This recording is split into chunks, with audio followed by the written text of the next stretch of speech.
Welcome, listeners, to our AI and recruitment podcast, where we break down the cutting-edge intersection of technology and talent acquisition. I'm your host, Lee. And I'm your co-host, Helge. Let's dive into today's fascinating news stories, Lee. So the first on the slate today is the impact of AI on Workweek duration, which is a statement made by the president of Adecco UK and Ireland, speculating that AI programs like ChatGPT can lead to a 4-day week, which is a really interesting place to start. Yes, it is. I mean, let's hope it does. The statement is quite interesting because at least it highlights the fact that computers is going to do more of the really repetitive, boring tasks that you humans don't like to do. And then you can put the humans on top of the really creative and interesting parts. So what they're stating in the article is that this productivity boost means either higher salaries or the ability to work less and receive the same salary. This could go one of two ways, I suspect. Is there a playing devil's advocate in the sense that if I'm the employer, I'm thinking, hang on a minute, if I look at profitability, then actually what I really want is people to continue to work a 5-day week, but that to be more productive over that 5-day week period, and therefore I'm generating a greater return for my shareholders. Discerning employers will take the opposite view and think, actually, if we look at it from a war for talent perspective, what we really want is to be able to attract the very best talent to our organisation and retain them. The prospect of a 4-day week could be a great talent acquisition tool. So this could go one of two ways, right? And I think the trend that we're seeing with freelancers will impact it as well, because then you're often not kind of paid to be in an office 8 to 4, but instead you're paid to do a certain job and you'll be more efficient at that. I'm all right in thinking something has just struck a memory chord with me somewhere that Norway has been trialling the 4-day week for some time. Is that correct? Or have I completely got that wrong? I think maybe some municipalities tried it out. It's not a nationwide thing in Norway. The whole idea as to the impact on technology on how we work. I mean, we come at this this morning. The Financial Times are reporting in the UK that, for example, some of the banks are mandating, this was particularly Lloyd's, are mandating a return to the office 3 days a week. And yet in Globus's case, for example, you're a remote first organisation doing wonderful things with, huge swathes of employees in 15 different countries, I think, if memory serves. Yeah, exactly. Everybody's wrestling with this. I'm not sure everybody's getting it entirely right all of the time, but it's a real challenge for people, I think. It's more about achieving the job that you're set to do. And that's what I expect of all my employees as well. Not so much where you're located or what time of the day you're working. At least from my perspective, it makes a lot of sense and you can be more productive. So you work 4 days a week. I don't mind as long as you're kind of complete your tasks. But yeah, talking about changes in the staffing industry, I know Twitter, or formerly Twitter, now it's called X, they've also made the changes and is now launching their job advertising functionality because they're now competing heads on against LinkedIn and Indeed. I think LinkedIn is probably the biggest job advertising platform. But yeah, Elon Musk is coming after that market as well. And I've heard at least advertising is very cheap and effective on Twitter at the moment, because there's very few actually using it, and they've lowered the prices for ads compared to the other platforms. And maybe we'll see the same thing with job ads, that it will be cheap and effective, at least initially, until a lot of organizations make that swift switch onto X. It strikes me that it has the potential to be a real game changer for X, right? Because Musk has issues around profitability or a lack of, and as a revenue generator, recruitment advertising has historically, landscape and media estate has always been a great source of income. I wonder as to the specificity of ad that you can drive as an employer. How do you know, how are you able to target the very specific audience that you want to attract your organization? I'm not sure about the pricing of ads either, but I know you need a subscription, which is $1,000 for becoming a verified organization. And then you can push ads through their API from your ATS system or whatever system you're using. He started taking a subscription fee, and then he used all that to build the advertising platform and the job ad platform for X. It's certainly a big winner. I'd imagine it will be a big winner for X. And I think anything that could give LinkedIn a run for its money when it comes to routes to market for prospective employees. And I mean, especially for agencies, I mean, probably you just need to be present on the different platforms, different channels to reach, the full audience, because you don't know necessarily where your next candidate is. Yeah, and I think part of the challenge for X will be communicating the message that we're here for employers to reach talent, how they push that message out, and how they evidence the viability of that platform as a recruitment tool. Yeah, especially since, LinkedIn has all this information about your profile and it's more of a recruitment platform, whereas Twitter, it will be very interesting to see how they can target the right kind of talent. Facebook has been, or otherwise, as a recruitment platform versus LinkedIn, which clearly, to your point, has an awful lot of data around your career history and therefore can offer a very targeted proposition to prospective employers. I'm assuming they'll probably use different kind of algorithms to understand what kind of jobs you're looking for. So instead of looking at your resume or what kind of skills you have, they'll be looking at what your interests are and what you're reading about on X, and then kind of seeing that you read these kind of things and these stories which are similar to the people who looked at these job ads. Yeah, as a different way of looking at it, rather than based on skills and experience, it's based on interests. And just look at TikTok and their algorithm, how well it works. It's so different from Facebook's because it doesn't, like on the other platforms, it understands what you want to see based on that person that you watch a video from. So if I were watching your YouTube videos, it would give me more of your content basically. While on TikTok, they look at the videos. So if you put out one video about cold plunges, TikTok will understand that I'm interested in cold plunges. So it will look at the content from that one video and then serve me other videos that are similar to that, instead of you as a creator, like, what do you provide of content? So it's a different approach, but at least for TikTok, that has worked very well to take a different approach. Moving on, Helga, we've exciting advancements from OpenAI, who've introduced fine-tuned GPT models and the launch of ChatGPT for enterprises. I don't know if that's known to everyone, what is fine-tuning, but ChatGPT, which is created by OpenAI, it works very well in general use cases, which is impressive by itself. But sometimes if you have a business and, the task that you're trying to get it to do is very narrow, then it could be good to serve it more data to train it specifically for that task.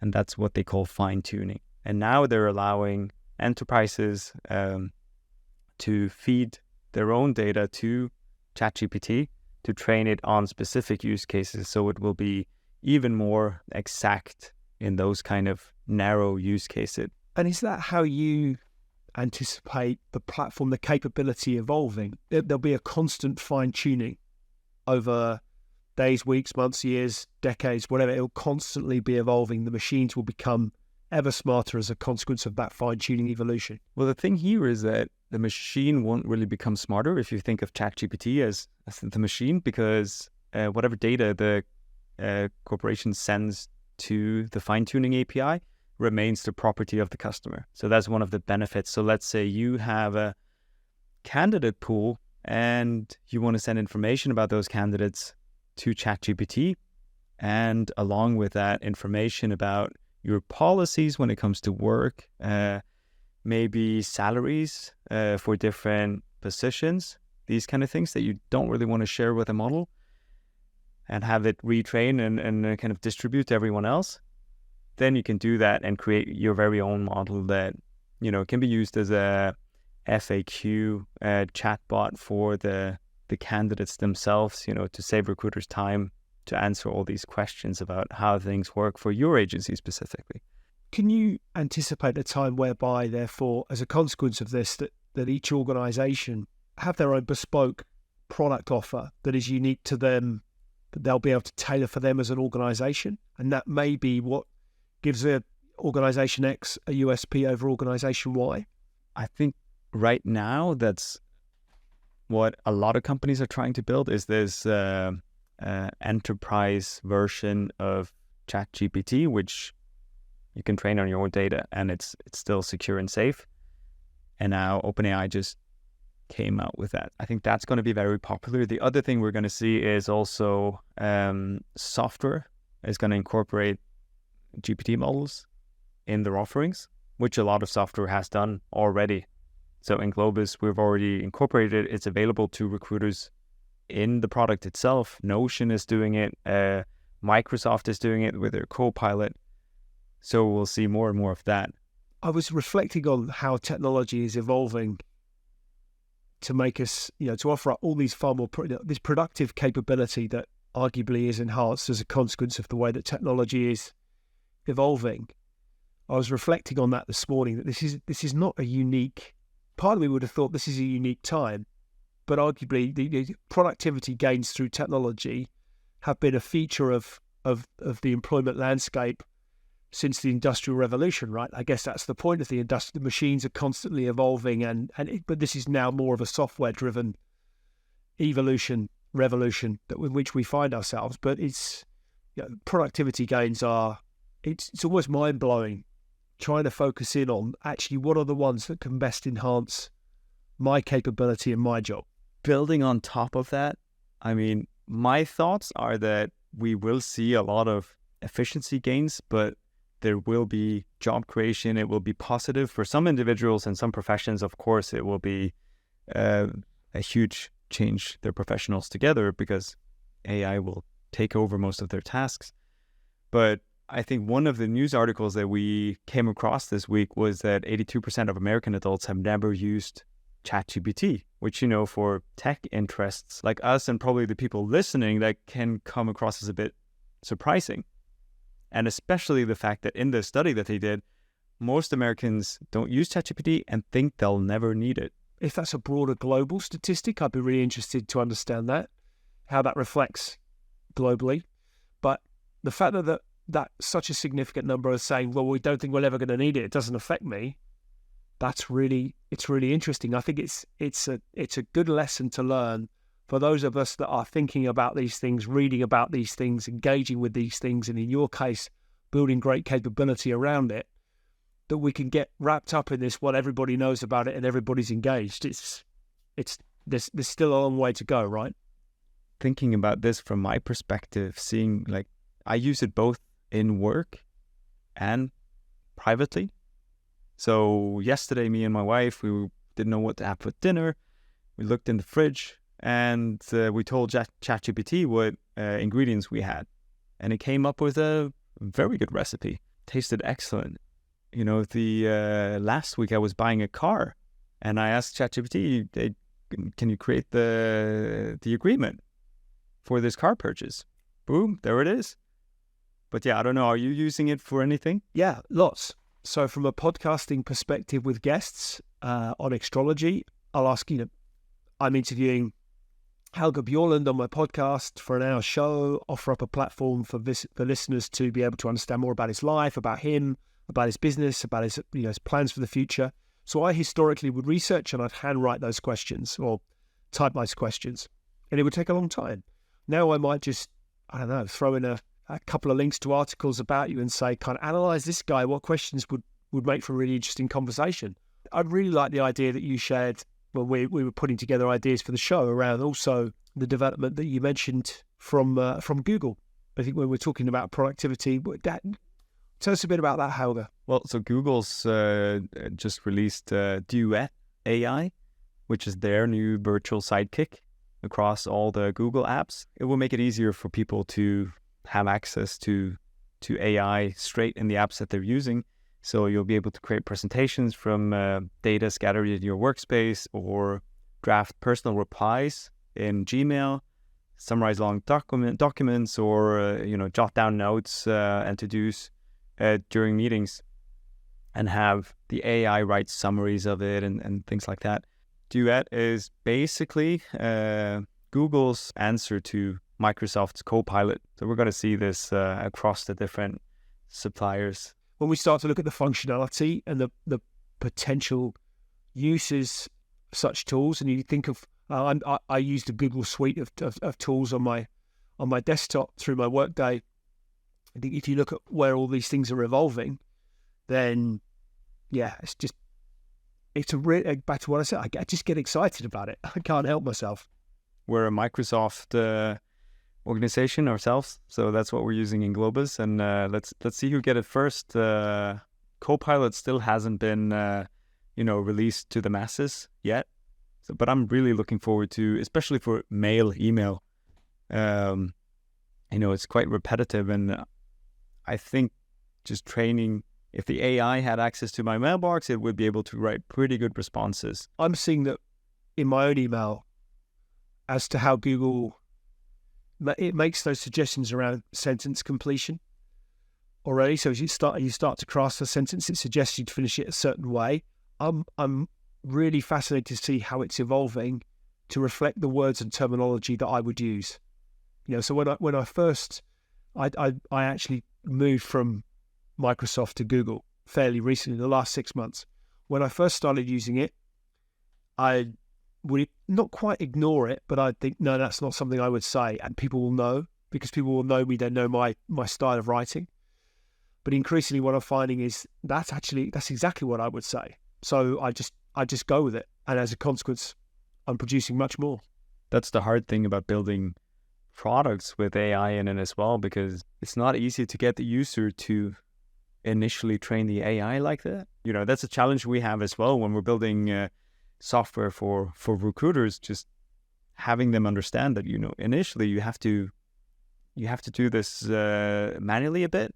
You have to help it out, train the AI, and then it will start to learn over time and get better and better. In some ways, it's akin to having a new employee, right? You would train it, right? Yeah. You'd expect to train that employee on the processes or whatever it may be within your organization. You train that employee. There'd be an induction process. There'd be a process of learning. It's a constant process of learning, arguably. I think that's one of the skill sets we'll see more of in the future, just understanding how you can train an AI and use these kind of tools the best way possible. As AI becomes ever more part of the conversation, to your point, we've still 82% of Americans to take up that conversation. But as to the implications for OpenAI's predicted revenue boom, I think that had been something else that had caught your eye over the last week. Yes. I mean, with ChatGPT that's developed by OpenAI is expected to make over $1 billion in revenue over the next 12 months. Have you any sense of or read anything? I haven't, but I'm interested if you have, as to the global take-up of AI. From Globus' perspective, we're seeing a lot of education that we have to do about the potential of AI in companies. So I think we're still kind of in the early stages, and a lot will happen.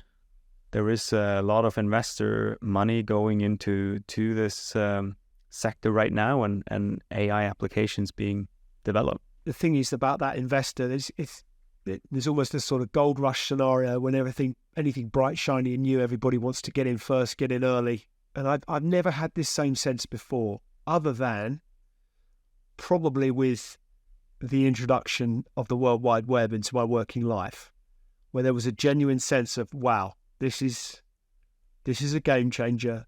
This is different. This feels different.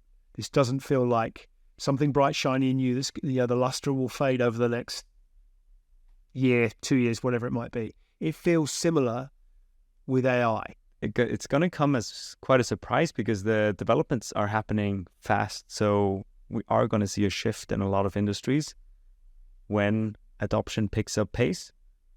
And that could come as a surprise to a lot of people when all of a sudden, like, there's an AI doing your job.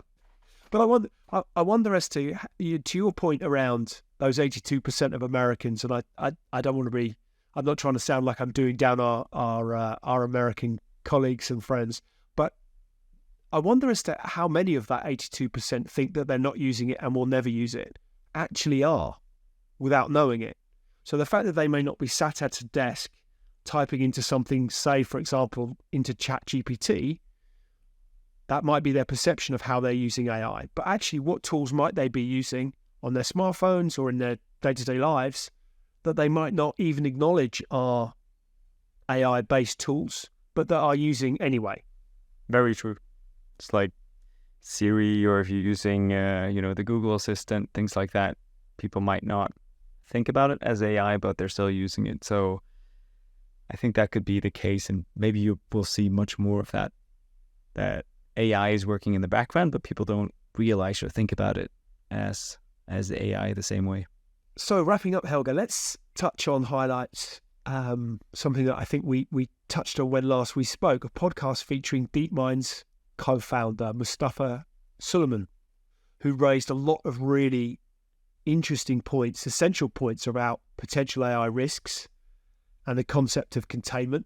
What are your thoughts around what he had to say? Had you a chance to listen, and what sort of conclusions did you draw?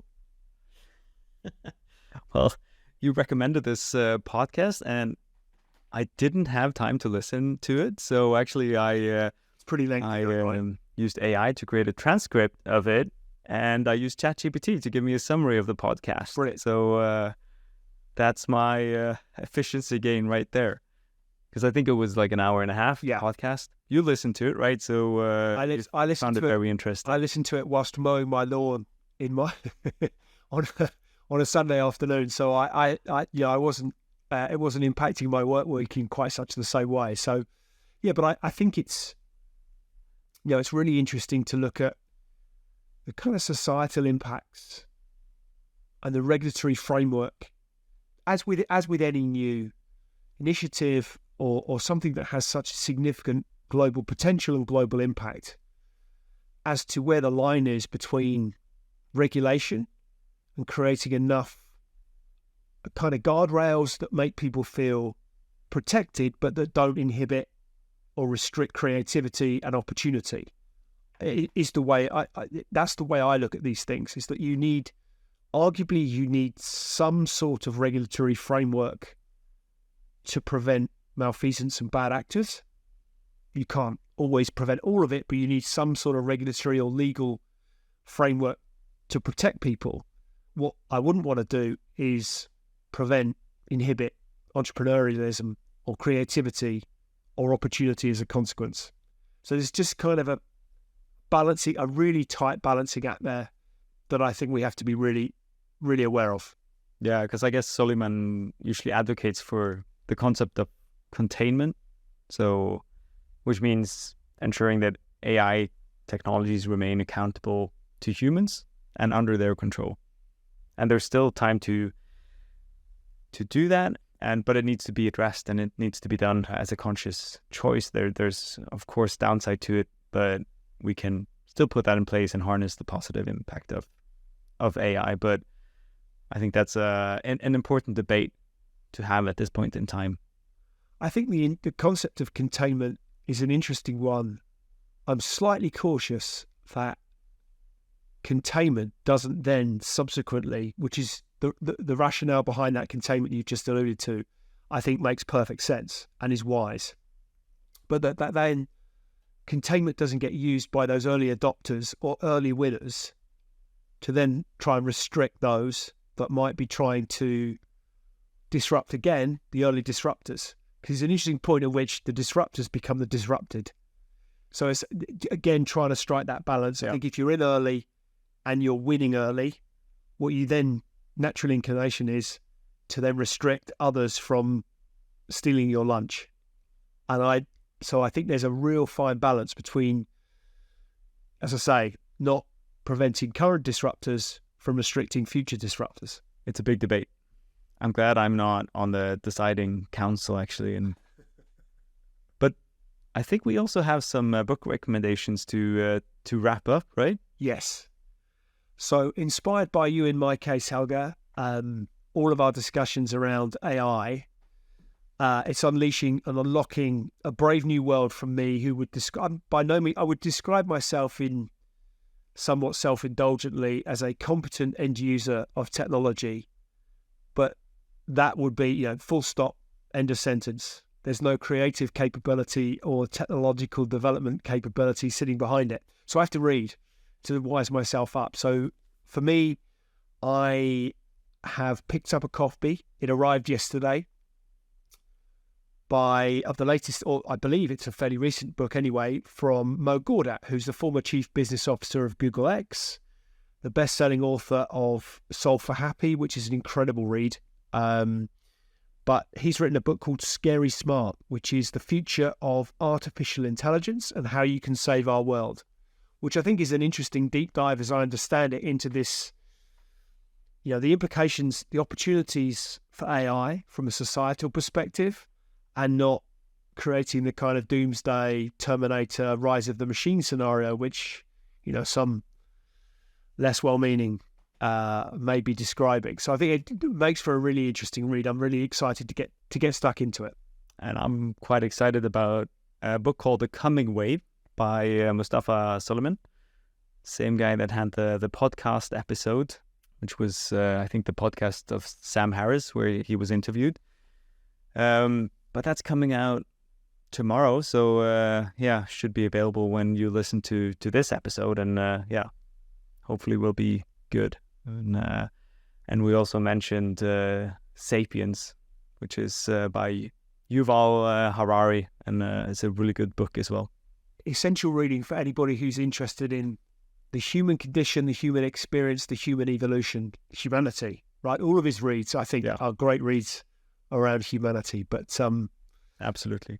Well, with that, we come to the end of today's episode. Thank you, Helga. We've covered some what are undeniably, I've used this word far too many times today, but absolute game changers, driven by AI, game changers in AI, but also game changers for the world of work. And again, fascinating insight as ever. Thank you for your knowledge, your insight, your expertise. It's fascinating. I learn a lot, as always. I really appreciate it. Absolutely, Lee. And thanks for doing this with me. It's, you're curious and interested. I think those are two traits that are undeniably very valuable for the future of work as well. But yeah, listeners, stay tuned, and remember, AI is not the future. It's here right now. So see you on the next episode, where we continue to explore this thrilling intersection of tech and talent.